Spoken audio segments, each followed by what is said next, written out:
Aujourd'hui, on essaye la Leon Cupra dans son ultime évolution à 290 chevaux. Et on entre directement dans le vif du sujet puisqu'on va se faire une spéciale de rallye sur une route fermée.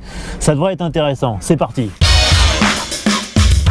Donc la Leon Cupra, elle fait maintenant 290 chevaux, c'est 10 de plus qu'avant. Et on a cette route juste pour nous, pour voir un peu ce qu'elle a dans le ventre.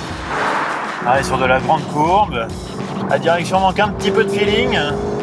Mais par contre, ce qui frappe, c'est que dès qu'on est un petit peu en appui, tout de suite, la coque est très rigide, le train avant est très incisif, et dans le très sinueux comme ici, on peut remettre gaz assez tôt, parce qu'on a le différentiel autoblanquant qui aide à trouver de la motricité.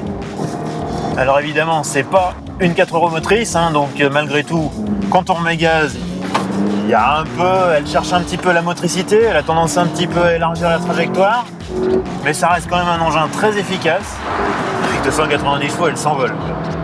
140, 150, 160, 170. Bon là, on va calmer un petit peu. Pas mal quand même, vraiment pas mal.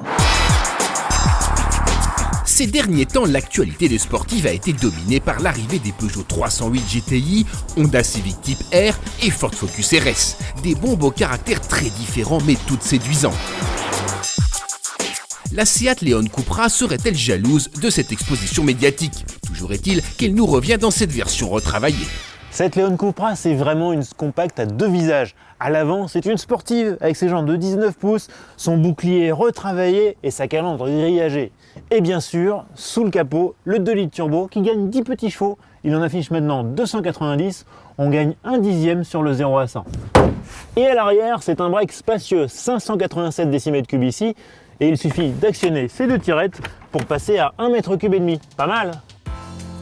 Dans l'habitacle, la présentation est sérieuse pour ne pas dire austère, mais la finition est plutôt soignée et la position de conduite excellente. L'équipement complet inclut notamment les phares full LED, le GPS ou encore la caméra de recul. La Leon Cupra offre aussi le Drive Profile qui permet de choisir parmi 4 modes de conduite, dont un entièrement personnalisable. De quoi affirmer son côté bon à tout faire.